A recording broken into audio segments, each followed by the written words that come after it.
Okay, Graham, just explain to us Washingtonites where Europe is on this now. We constantly hear that they are somewhat behind, B, the general thrust is going in the same direction as the US, but C, there are some differences of disputed importance that look to be emerging. Yes, I think that the first thing is to realise that there is a significantly different legislative process. The Commission has proposed both ENIR and in particular in this area. Also, the MiFID review has not even come out yet, the proposal. And when it does do, then you in fact have to have the Council and the Parliament eventually agree the identical text. That's the same way that we do here. But the process is very simple. But where we are with ENIR is at the moment the subcommittee of the Parliament is going through line by line looking at these subjects. Some of them are being very heavily contested by the industry, whether or not there should be interoperability enforced. What should be the scope, in fact? Should this be all derivatives or just OTC? And I see that the Council, the latest position of the Council has come back sticking with just OTC. Let's assume that's the way it goes, but I don't take it as absolutely certain. So there's still a lot to be done. Even when that's happened, then we have to have agreement with the Council. And then the legislative process is such that having agreed the text, then there's an 18-month typically lag before it is put into operation amongst the nation states, and then on to firms having to implement. Okay. Ben, the Basel Committee has managed to get the broad agreement on capital, which I think was welcome last year. There still is a lot of discussion going on over capital surcharges, what level they should be at, what they should be composed of. There also seems to be some disagreement or concern over how different countries are calculating the risk weights. Can you tell me whether all is harmonious, sweet and light over in Basel, or what issues remain? Okay, well, I'll also make a disclaimer that I'm just offering my views and perspective, not necessarily the official views of the BIS or the Basel Committee. But I think given the starting points and given the very divergent approaches to banking regulation, different philosophies about what regulators should focus on, about how banks are supervised, what banks should do, what they shouldn't do. It is actually really remarkable that so much has been accomplished by Basel III in a very short time. Basel II it sort of took almost 10 years to be finalized. As somebody was pointing out, it still actually hasn't been implemented everywhere. Basel III did actually quite a bit more in the space of about a year, really. No, I think things are pretty much on track, and I think the basic outlines of the key issues about definition of capital and conservation buffers, countercyclical buffer, the liquidity rules, all of those are more or less in place. Now there's more attention being paid to the SIFI surcharges, resolutions, some of these other issues. There's going to be some review, especially the liquidity side, about how things turn out over the next couple of years. But as far as I can tell, I think with accommodation for the usual kind of wrangling and disagreements and negotiations, I think things are going quite well. And Scott, from your perspective, I know you've spent some time in Brussels as well as in the US. How united is this new great world of regulation? Well, it's getting more united, I guess. Certainly, I'll give you my perspective as an American going to the EU for the first time. It doesn't turn out that it's this great big circle of nations gathering around and seeing what's going on. It's just a convenient place for the national interest to be hashed out. And I don't think it's changed too much since then. And I think that's something that Americans have to understand, is that you're dealing with a process that's perhaps as internecine in the EU as it is in the United States. And so we've got a lot of moving parts going on. So maybe it's unrealistic to expect too much harmonization on those lines. And I think that ultimately, from the industry's point of view, the question is going to be how much harmonization do we want? And the point was made, I think, fairly well by the ambassador that you don't want identical rules. But the last point I would make also is that if we think that having the commitment of these leaders of the G20 countries is going to by itself lead to harmonization, what we have to remember is that reform is really being worked on at two ends. You've got the international standards, which is where we want to be, but the actual rule writing is being fought in the trenches in places like Capitol Hill or in Brussels. And I'm not sure that when the congressmen and senators are talking amongst themselves, when they're talking with industry leaders, that they're really making a whole lot of reference to niceties of the standards that are being agreed upon with 19 other nations. And so the question is, we've got the work going on two different ends. Is it going to meet in the middle? I think probably with respect to those things that are going to be worked out by the regulators, there's a pretty good chance that, particularly in the United States, that's part of the executive branch, and it's the executive branch that's signing on to this. The bits that are within the realm of Congress right now, I think it's anybody's guess. And so, on the one hand, yeah, we're working towards that harmonization. There is progress. But my question, what I'm looking at is to see whether we actually meet in the middle when the rules are actually written. Okay, and Randy, perhaps using wearing your two hats, one obviously is the brave industry participant here, but also your previous life in the Treasury working on regulatory issues. Does it matter if there are differences, and what sort of specific differences are you concerned about, if any? I think at the end of the day, it doesn't matter. It depends on what the differences are, but I think it is sort of a chimera to expect that there would not be differences at the end of any process. And so harmonization is not a realistic goal, complete harmonization. What is important is that there is enough unity of approach that institutions that are operating transnationally don't get scissored between completely conflicting rules. Right? So I think it isn't necessary at all for there to be harmonized rules on almost any topic at all, provided that an institution that's going to operate in two different jurisdictions doesn't get told that its overall operations need to be subject to two clearly conflicting objectives. And I don't think that we're seeing that currently. So I'm relatively sanguine about how the process is developing.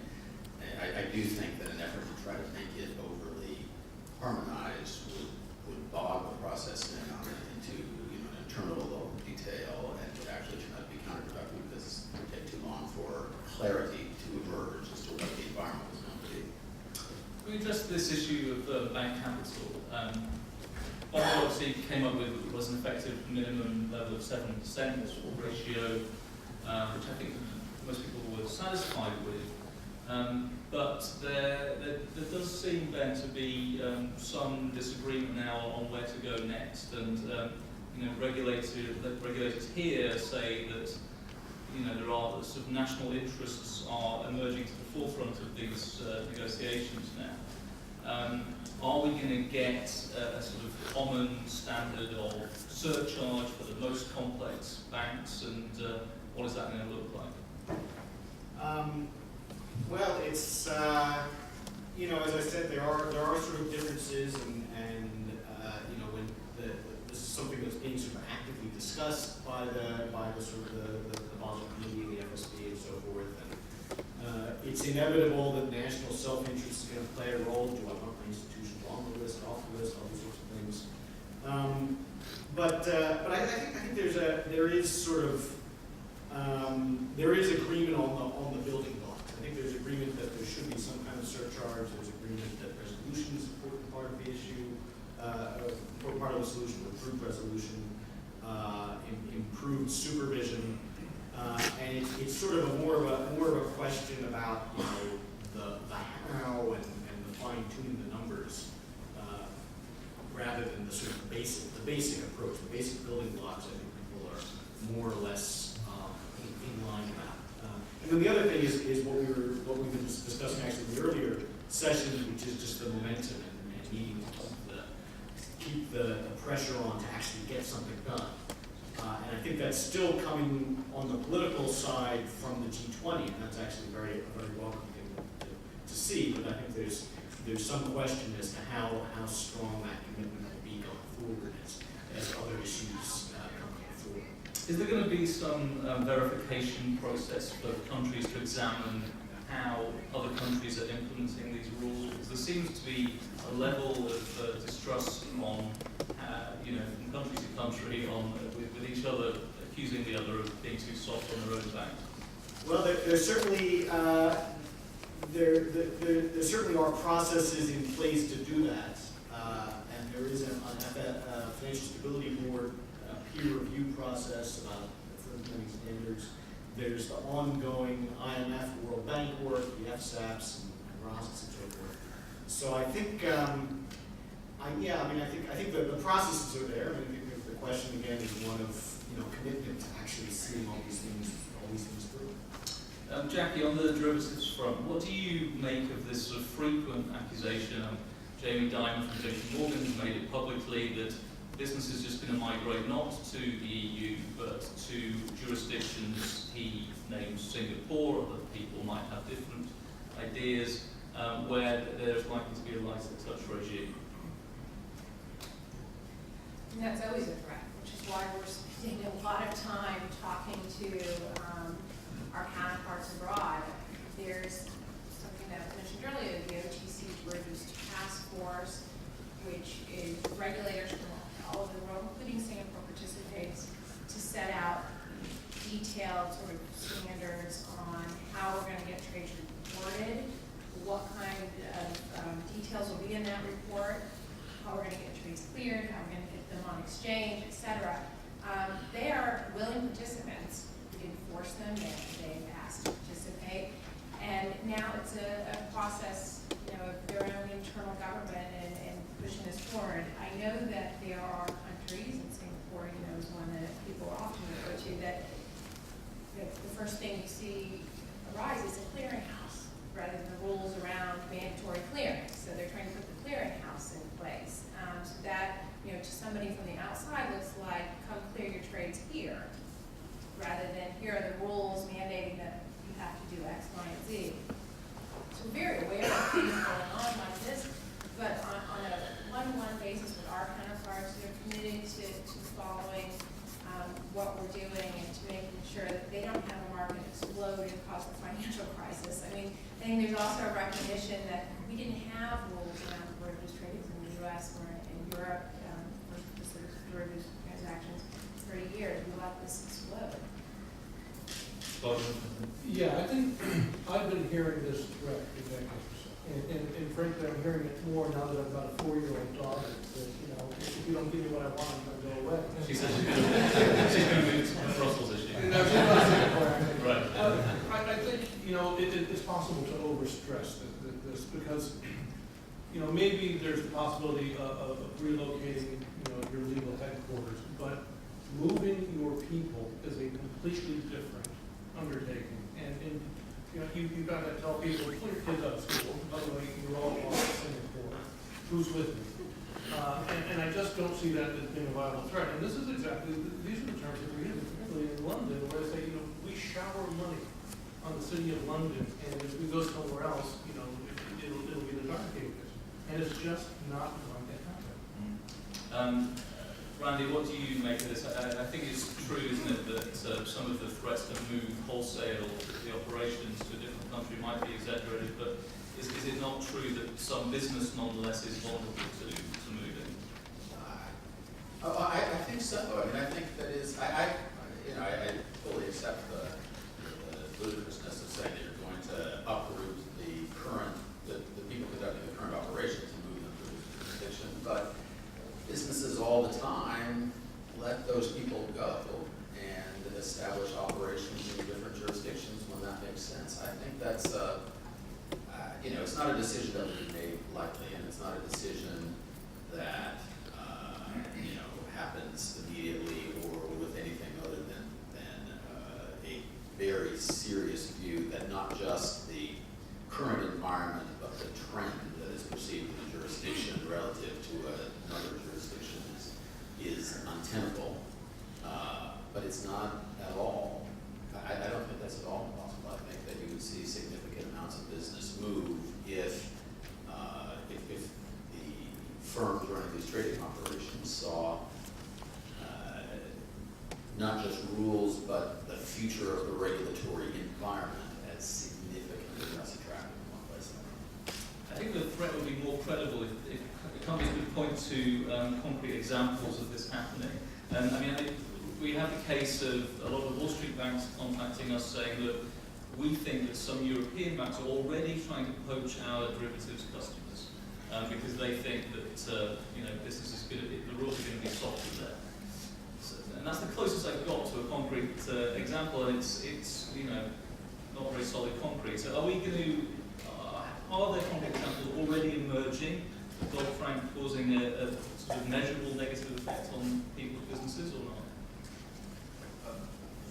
From my own point of view, I don't know if others have that. From my own point of view, I'm not aware of significant concrete examples, but it's still very early days.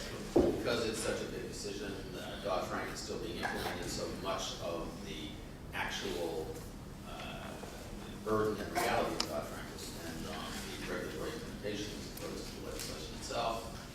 For the very reasons that Scott said, you're not going to make that sort of move unless you really feel that there's a problem, and it's way too early to tell whether there's a problem. Graham, how's this seen from Europe? And we hear, sitting here, we hear, the Europeans are very happy for the US to go ahead, and we're pretty confident they're going to fall in line with us. Is the European view that they are delighted that Washington pressed ahead? And are they at all worried that there seems little latitude for Washington to compromise here? I don't think they're at all happy that Washington pushed ahead, to the extent that then assumes that Europe will fall into line with Washington.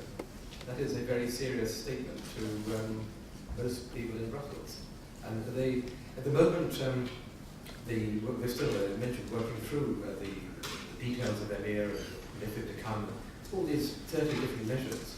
But what we are doing, and I think I just go a bit further than Scott's comment here, the new financial architecture, which was put into place, regulatory architecture, was put into place last year, came effective at the beginning of this year, really sets out to create a very harmonized system across the EU.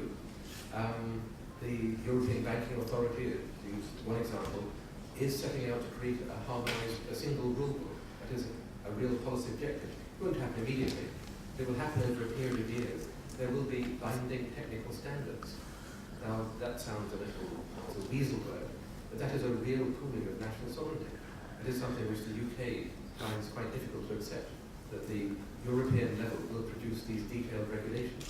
Until those are worked through and in practice, it's going to be quite difficult for a large bank to recognize exactly where might they put a new business, what rules, what capital, etc. do they have in the EU versus here versus Singapore or wherever. There's a lot to be done, but the EU is still very much under the cosh of the crisis. And some of the early discussions gave me the feeling that there is no crisis in Washington. I can assure you there is one very strongly felt in Europe. The question of the euro, will countries leave it? They can't. Will it break up in some other way? This is challenging the whole nature, the whole existence of the EU. They're not going to give up. This is still a dramatic crisis underway, and the regulation of the financial system is seen as a key way forward to stop this sort of financial weight which would split the union. That's still underway, and it will be taken through. There'll be no backing off, because it has to be finished and completed and done properly. Given that background that you just given, and I'll let you jump in a second, I think I know the answer to this question, but is there any sense at all that European regulators see any benefit in undercutting Dodd-Frank to attract business to their countries? No, undercutting, I think that's a motive word. Undercutting to try and attract business. Do we really want the sort of business which is footloose and presumably the high-risk stuff which somebody else won't have. No, we don't want it. We want proper, sensible business, properly run through CCPs, etc., etc. We all have a huge vested interest. We are looking at massive, continuing, additional costs to the taxpayer for things which have gone wrong with public finance, let alone throwing on top new private toxic assets. The difference that I see between what's happening, a little bit more teamwork, if you will, in the EU and what's happening now, and what happened, say, 10 years ago, is that when you looked at why MiFID was being written in the first place, it was to create a single market. It was about business. It was about getting capital flowing across. It's one of the pillars of the reasons why the EU was established in the first place. That's different than what they're trying to do now. Now they're trying to ensure their collective survival. And I think that you saw a lot more of the internecine warfare going on when MiFID was being written because there was a lot to lose at the national level. And I think that is a significant difference. And I think that's why you see a lot more urgency, a lot more use of regulations rather than directives at the EU right now. And I think that's a good thing.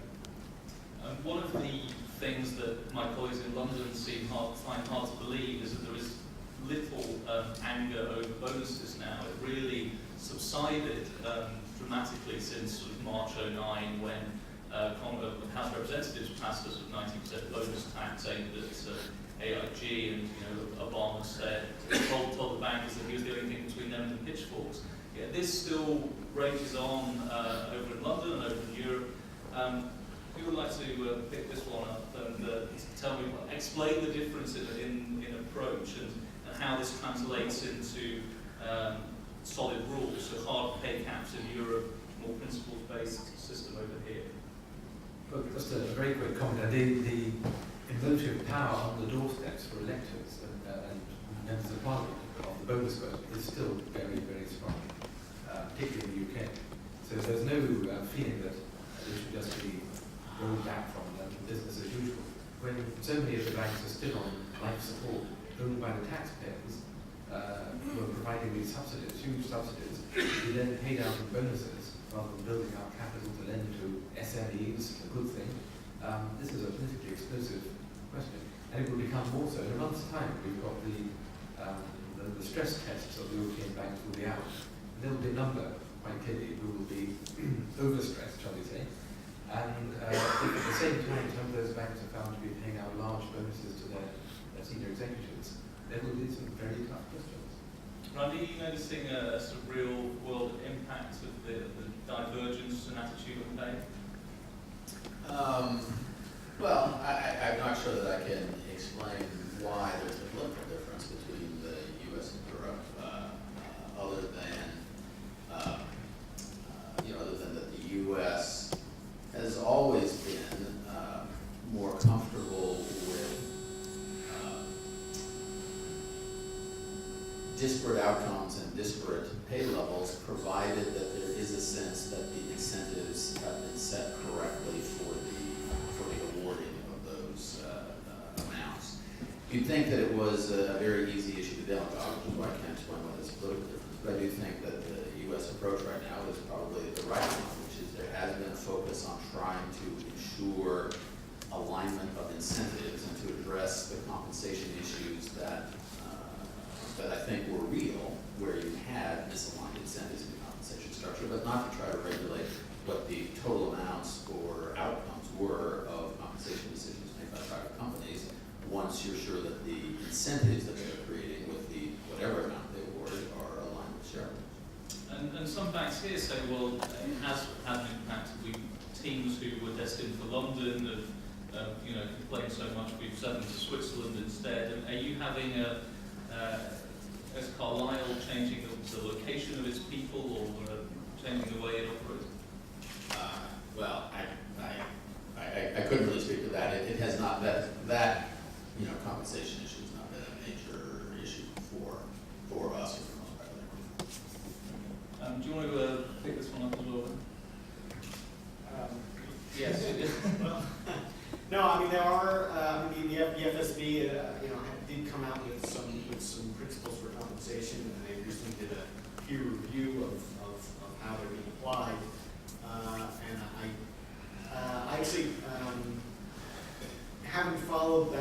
very closely.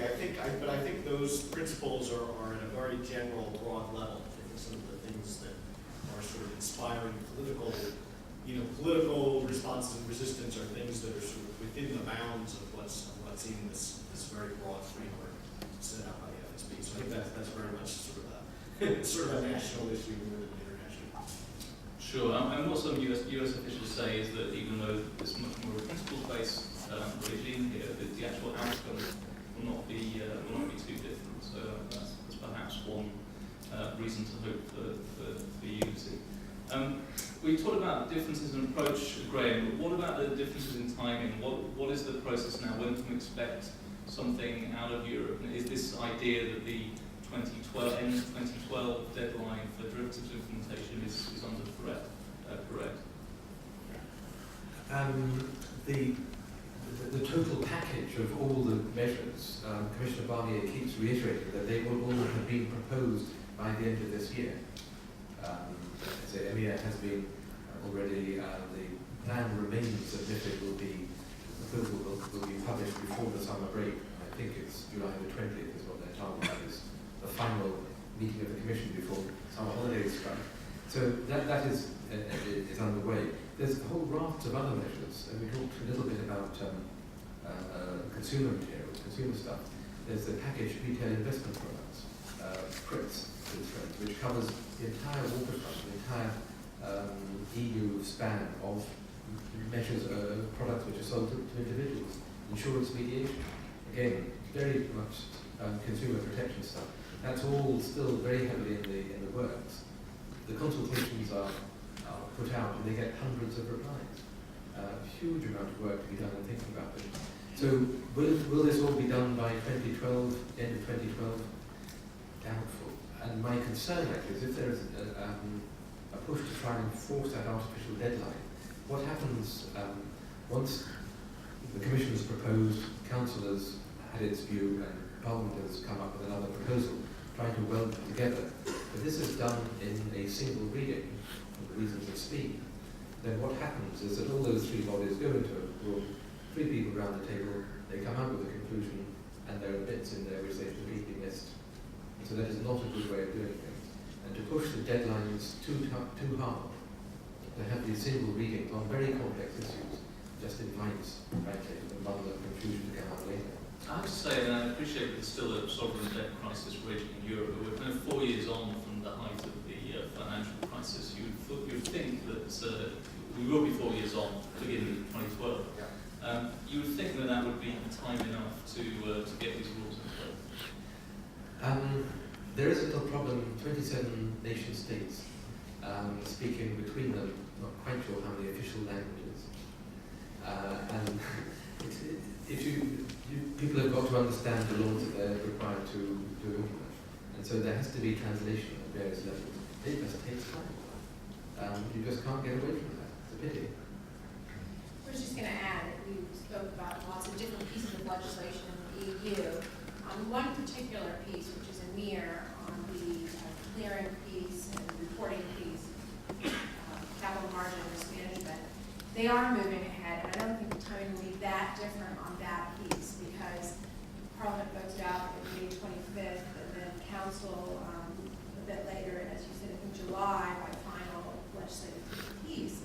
And they're being more detailed than Dodd-Frank in some places. So in that way, it's almost like a rule writing. It's very similar. I think on EMIR, we're not that different in timing. I think the other piece is definitely. What's the probability and risk of extraterritorial application of rules? The gaps are often spoken about. What about the risk of overlap? I hear of some signs of those emerging, but are we going to end up with, if not a identical set of rules, at least one that does not overlap? Go on, Jackie. Sorry. Lucky me. This is a tough question. There's no doubt about it. I think that Dodd-Frank Title VII, referred to earlier, has a specific provision on extraterritorial application. And it talks about the significant and direct effect on the activities of the United States then the CFTC can exercise jurisdiction. That is a very broad statement of when we can exercise jurisdiction, so everyone wants us to sort of define what that means. We have not done that yet. Brian referred to earlier that we might do that in separate rulemaking or in the rulemakings themselves, but we need to give guidance. That said, it's very hard to give guidance until we know where the rest of the world is going to come out. I think we're very worried to have a big hole. Where you could have a wholly owned subsidiary located abroad and they can just do all this business with no regulation. It's a real problem. And so we're trying to draft something that carefully considers the extraterritorial reach, doesn't create duplication or conflicting rules, but yet really achieve what we're trying to achieve in Dodd-Frank. So, and Wall Street Bank X with subsidiary in London, if it does business with a US counterparty, I understand it will be subject to Dodd-Frank. There seems to be some confusion as to whether if it does business with a European counterparty, it will be subject to the requirements of Dodd-Frank. Do we know the answer to that yet or not? That's exactly what we're getting a lot of comments on, so we don't know the answer to that yet. You know, I just want to give what's maybe a good example of extraterritorial reach, and that's the credit rating agencies. You know, I'd say it's a fair comment that they pretty much dodged the bullet in the U.S. on regulation. And by and large, they don't fear regulation in the United States, they fear litigation. It's a different set of problems for them. However, from what I'm hearing from at least inside the moderating agencies, what they really are concerned about is EU regulation, because it is flat out extraterritorial. If you want to rate companies in Europe, and the big three they all have to, Fitch is owned by the French, then you have to register. And there's all sorts of rules about who can be on the board and all sorts of things. You know, my personal view, having worked for a rating agency, is that kind of regulation needs to be done, and if not by the U.S., then more power to the EU. But Brendan, where are we in that? Yeah, there's a very interesting situation at the moment that's coming up with the application of ratings to be used by EU residents. And at the moment, there's not been a determination that ratings issued in the US are going to be eligible. And there's a month to go before it's going to be implemented. And everyone's assumed it will, of course, be fixed. But there's suddenly, a month, this is getting very, very close. And this whole question of the ratings, and again, there's a huge amount of anger in the EU because we bought a lot of subprime stuff, which was rated AAA, and we've got stuff in the losses. And how did this happen? And the rating agencies can't be allowed to get away with that element again. And so the idea that the ratings from abroad will be imported quite happily, not so fast. They've got to be, I forget the exact phrase, identical, very close to identical with what is produced by an EU-based regulated, reported, etc. rating agency. And yet ratings are still embedded into Basel III. Yes. And there's a continuous discussion about how we must get them out of the hard coding of new regulations, but on every occasion, the rating agencies fulfill a very natural function. Someone's got to do it, and you could have every investor do it themselves. It's so much more efficient to have an external body just do it. It's simple, and they're sitting there doing it, and most of the time doing it very well, except with this structured products product. Bang, any thoughts on rating?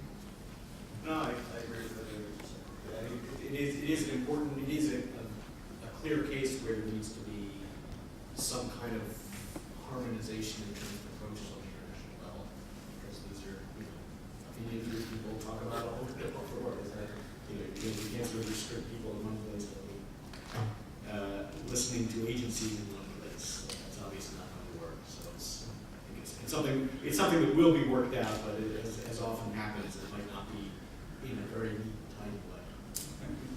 Can we perhaps talk about market structure a little bit? And this is one area where there doesn't seem to be much of a move for harmonisation. So the US passed this Volcker rule banning proprietary trading from banks.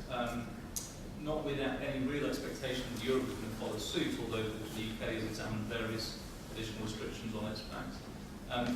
do differences here matter, and what is going to be the effect of the different approaches? Graham, I'm going to put on you.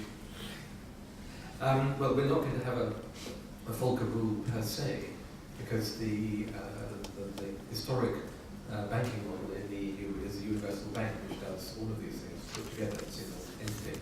However, the capital charges which will be levied on various activities, following on from what's going from Basel, etc., and what will be built into EU legislation in CRD4. You'll have to explain CRD4.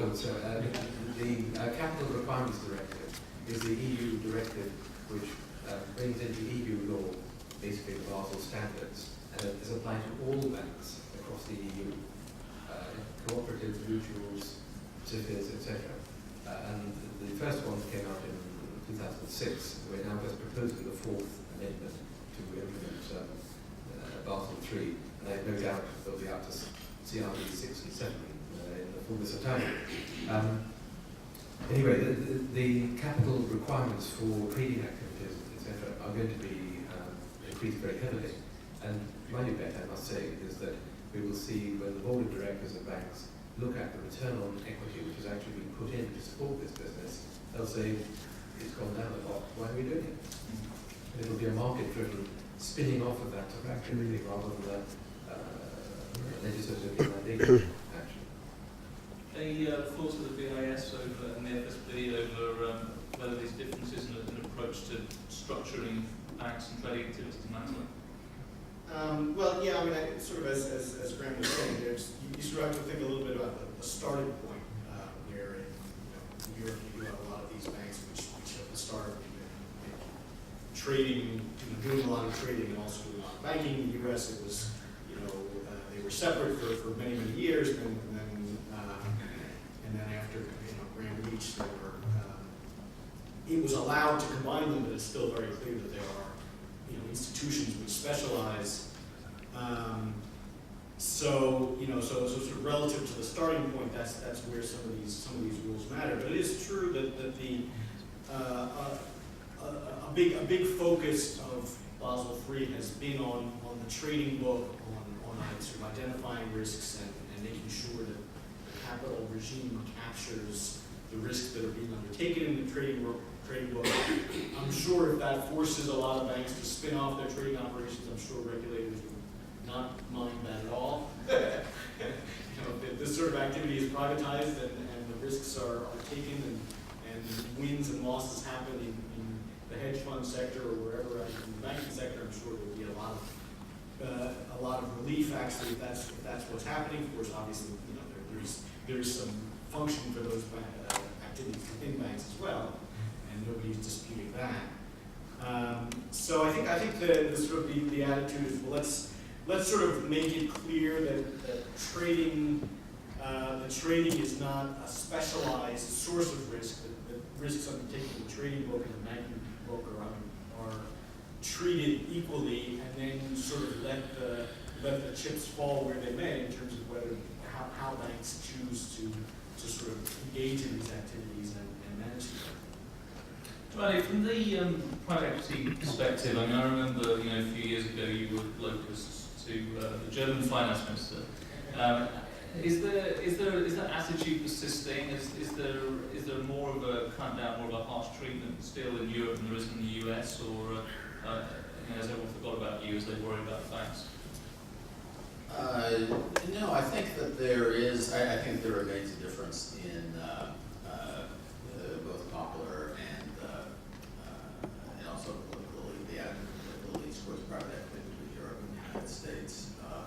I think there was, again, accurately, although I suppose I would say that, but accurately an understanding in the United States, sort of at all levels, is that private equity firms really were not contributors in any material way to the recent crisis, because the structure of these institutions is not one that lends itself to runs, because our investors can't run in the way that other types of financial institutions can have their funders that their funding leave quite quickly.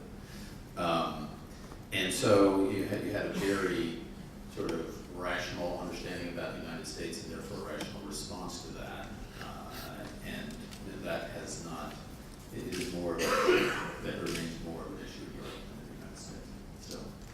Ben, there was an intriguing report that didn't get very much attention from the Financial Stability Board last month, which said that some countries were not playing the game properly in information sharing, operational regulation, threatening to name and shame them in the future. Can you talk about cooperation beyond the US and EU and whether there are outlying countries that are seeking advantage by not implementing the rules? Well, there are a lot of countries out there. I think specifically this was talking about G20 members. Sure, G20 members. Yeah, no, I mean, they're probably all represented here. That's right. Don't worry about that. Yeah. No, I mean, it's, I think, everybody acknowledges that information sharing is important.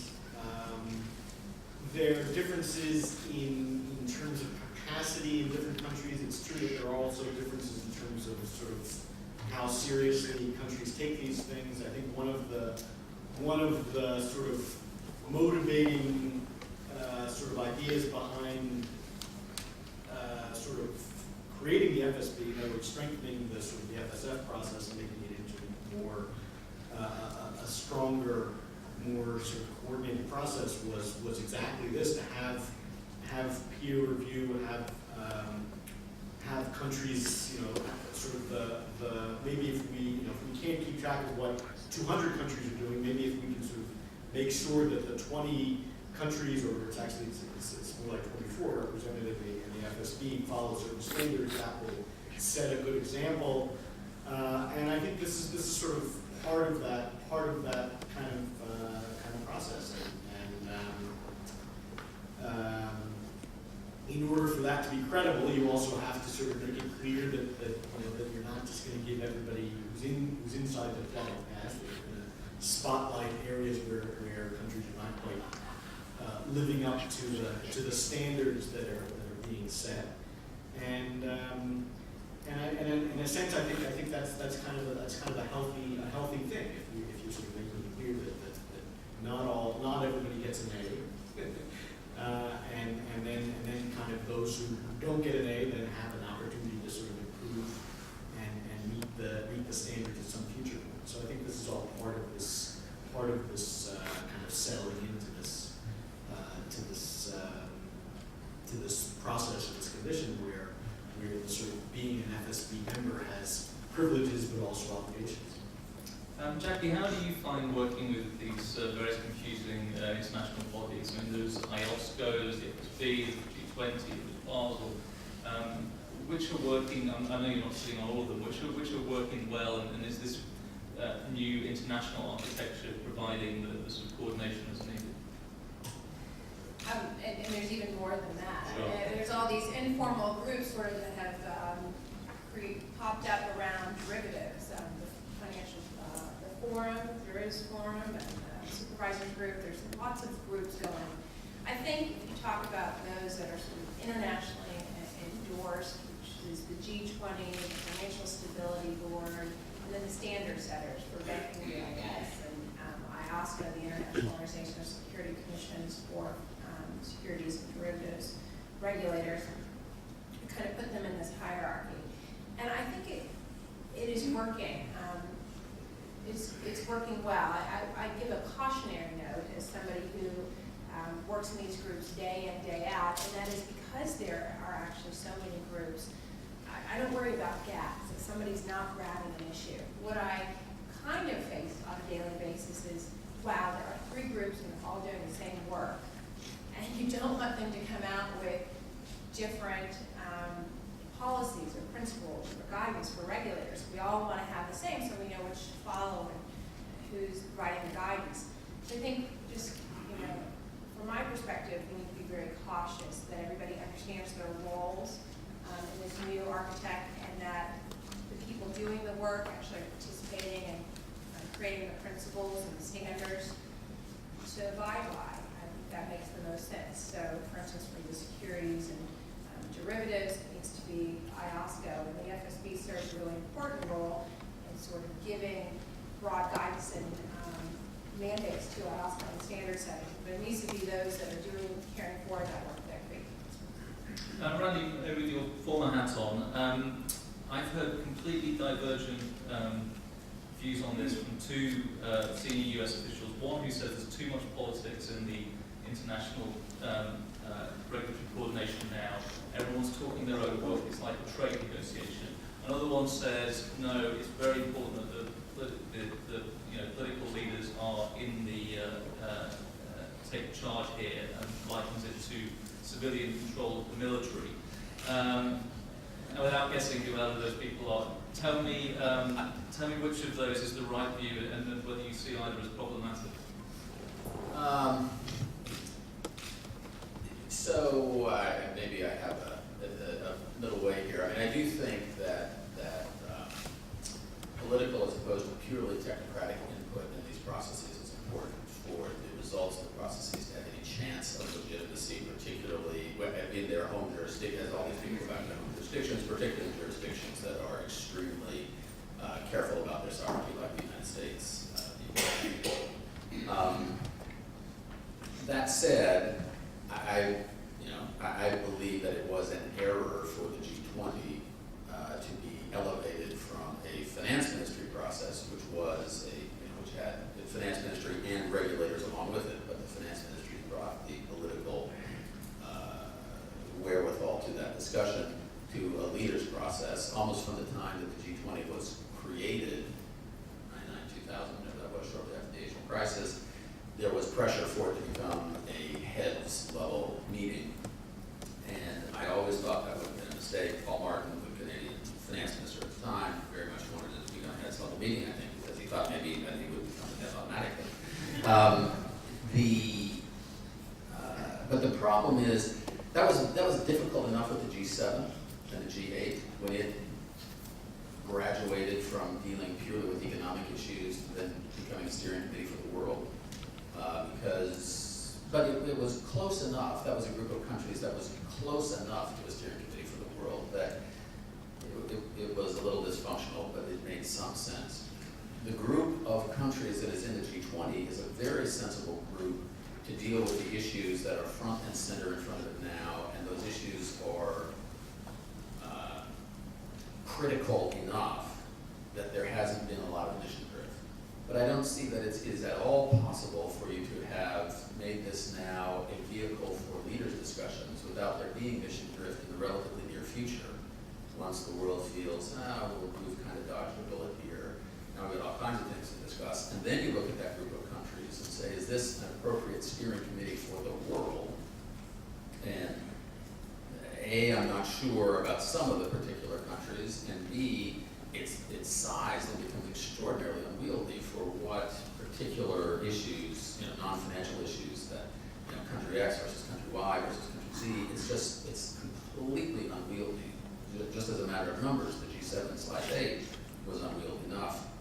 20 plus X is going to be impossible, and I think that is, it will not be too long into our future before we see that beginning to happen. Is that the end of the world? No, I think the G20 then becomes sclerotic and becomes maneuvered around in the way that so many of the Gs have been in the course of their lives. But Scott, momentum fading at the G20, the sort of political will going, and it should really be the leaders that are doing this anyway. Well, I think, right after the crisis, there was a lot of hope that, the G20, everybody was saying, we really need international cooperation, but there are a lot of things that were being said that made sense right after the crisis that have lost their momentum. I do think that this is one. I think it's become more quiet, but I think that the process has been moving. I think more broadly, is it doing what it needs to do? It's doing all that you can expect it to do. Ultimately, we get back to this question of you can only coordinate so far, and the chaining and chaining isn't going to work. That's where it's going to lose its momentum. And I think maybe also, just to tag on to what Randy was saying with this whole question of legitimacy, with the G20, you've got to be careful that sometimes getting the consensus of the international community delegitimizes, in the view of some, what is going down the pike. And I'm thinking in particular of America, and particularly in an America where the Tea Party movement and their fellow travelers are gaining momentum. I mean, there's always been an element in the U.S. that viewed the United Nations as a conspiracy. And I think that, look at Kyoto. I think one of the problems with Kyoto was that it was packaged by people that were against it as this is something that is being imposed upon us. When you've got countries in the G20 like India, Brazil, or whatever, I think that that's where you can also start to lose momentum is the popular support in the United States starts to melt away. It's going to be launch resolution authority, but I want some questions in 5 or 10 minutes, so I think some of them are going to humiliate individual random members of the So I just want to discuss this issue of resolution authority because I think it's pretty important. There's been some disagreement over whether the authority is credible here, but are we ever going to end up with a brave new global system for winding down a global bank? Because we saw problems with some of the Icelandic banks with assets being captured in London. Right point when the time comes is still unclear. The people who are involved in this, when I sort of ask them how things are going, they say that there's actually a lot of progress on the national level, and it's not just Dodd-Frank in the U.S., but stuff that's going on in the UK, EU, and specific countries like Germany and Switzerland. But the sort of the international cross-border component is also making progress, but maybe lagging somewhat. Information sharing and harmonizing approaches. I mean, it's a hugely complicated issue, as people were talking earlier this morning about laymen, and that's still going on, and it's going inside. So there are a lot of complicated things to do. There's a lot being done, and a lot that still needs to be done. I guess the point is that the sort of the building blocks at the national level are coming into place, and what remains to be seen is how much progress we can make on an international arrangement. Bilateral things are a part of that, but that's in a sense a sort of a stopgap until we can have a real sort of international regime that doesn't require a lot of bilateral work, but actually has some standard approaches and rules and procedures that everybody can buy into. That's something that's down the road.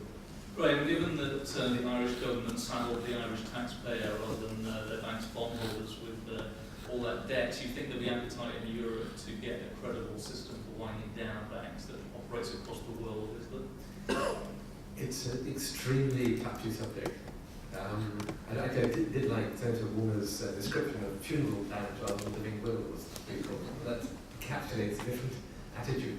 But anyway, the living will concept, there is a proposal out from the Commission about a consultation, which I forget exactly when they're going to come up with the detailed proposal, but it is very, very touchy, because the bottom line of it is if you've got banks operating cross-border and it goes wrong, who is going to pay? Now, we know that for the small portion of, relatively small portion of domestic bank deposits, it's clear that there's a deposit guarantee scheme, and that's covered.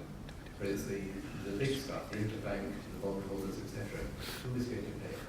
And at the moment, the German taxpayer is showing some unwillingness, shall we say, to bail out the Greeks, the Finns, etc., etc. And this is going to get thrashed out, and I suspect that it will come because there will be restructurings of European government debt over the next few years. I'm not saying immediately, but it will get thrashed out. It could turn out to be something quite mechanical.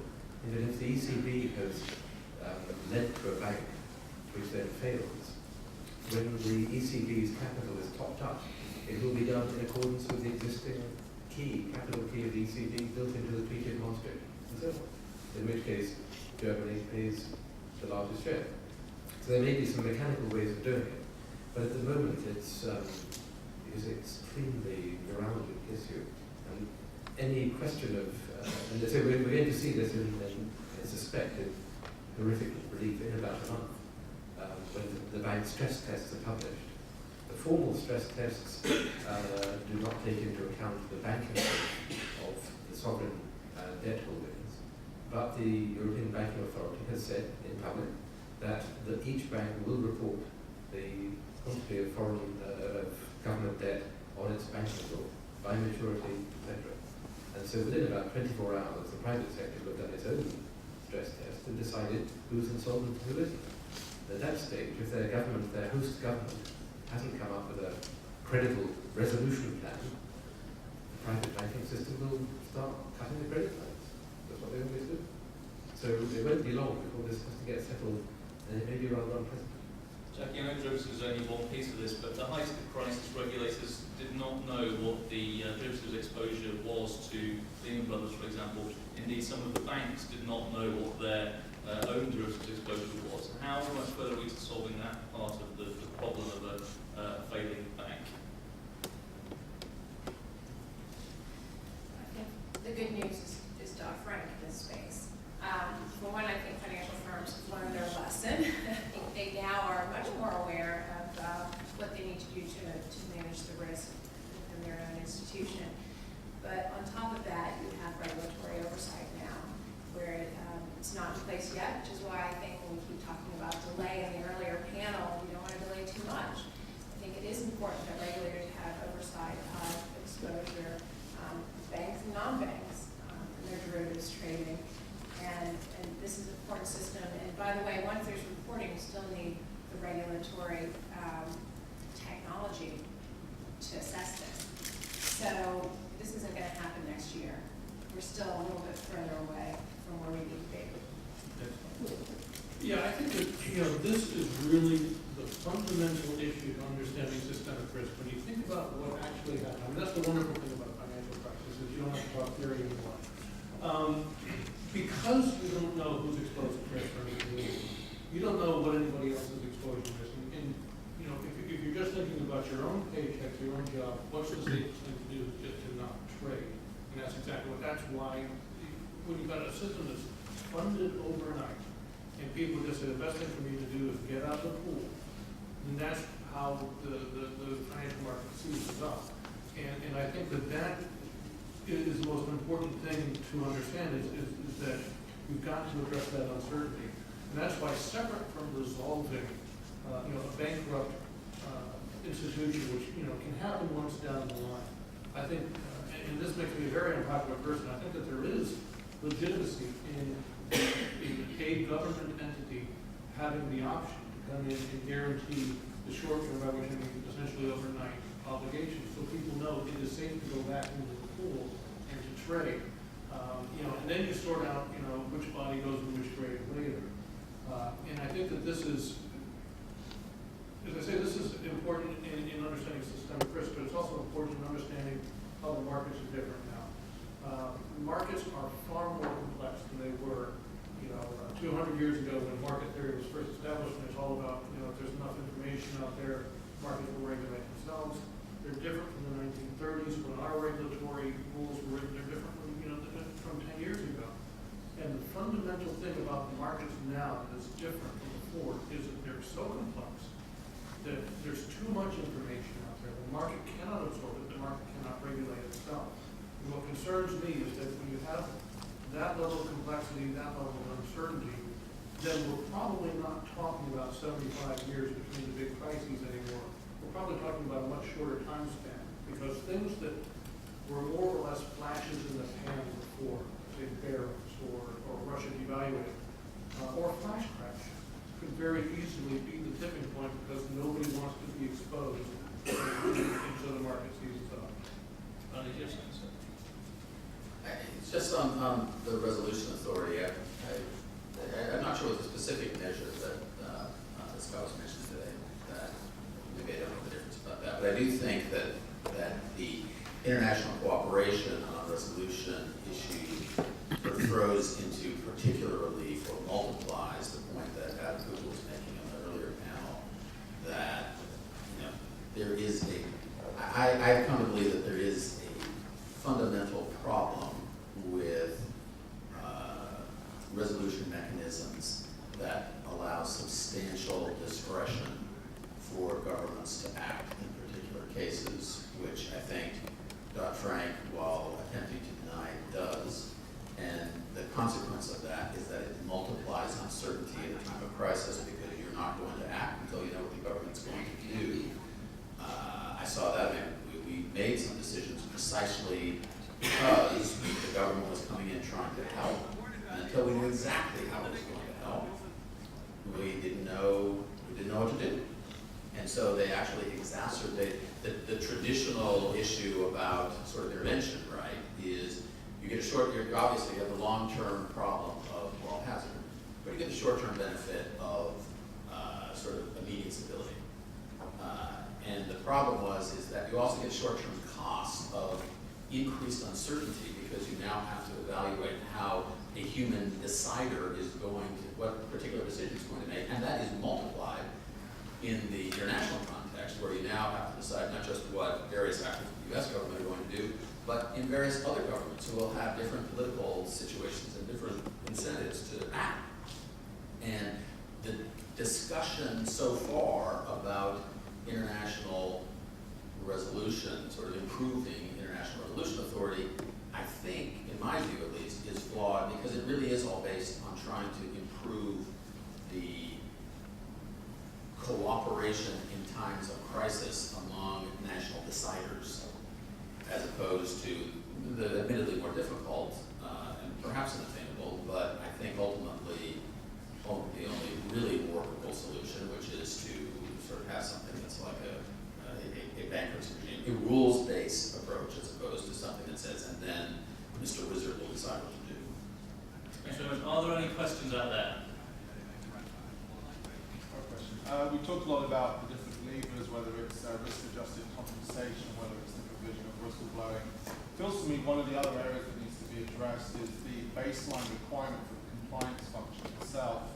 And given the crisis and the complexity of the markets and the products, do you think enough has been done, or enough focus is placed upon the expectation of the compliance function, what they should know about those complex products, how commercially savvy they should be, rather than be kind of an afterthought and a retrofit from a suitability standpoint? So it's that kind of last mile I'm curious about. Scott, don't try and sell anything to that. Yeah, it's a bit of the revenge of the nerds right now. The compliance officer, and I wasn't a nerd. Compliance officers now do have more exposure, but I think the tradition of the problem has been that they operated in silos, that they weren't, that working with your audit department, your risk management department, isn't a matter of having a meeting on the calendar every quarter, and you go through the agenda, and then you go away for a quarter. That with the types of instruments that are being involved, the types of data that have to be absorbed in order to do the function, they need to be part of each other's workflows. So that, to give you an example, that the internal audit department sees a concern on a particular issue, that they know through their workflow systems, their taxonomies or whatever, this is tied to a particular rule, and it doesn't take somebody to walk down the hall and tell compliance about the problem, that it's all being tied together. The days are gone, I think, where you could expect the compliance officer or anybody else to really have a full picture about themselves or within their whole department of what risk, whether it's regulatory, operational risk, market risk, is going on in the firm. And that's why I think that it is about getting everybody to work together, making the workflows, the data work efficiently. And I think I've been pretty subtle about how we kind of the Reuters stuff. But I can tell you, I tried to do this the hard way, and it just wouldn't work anymore. So before I thank the panel, I'd just like everyone, if you should request that they stay seated, we're going to do a seamless transition to Julie Chong, former senior advisor to Chris Dodd, who's responsible for all this, and now senior fellow of the Atlantic Council, and Brian Henderson, senior advisor to the chairman of the Spirito Santo Group. Thank you very much for this panel.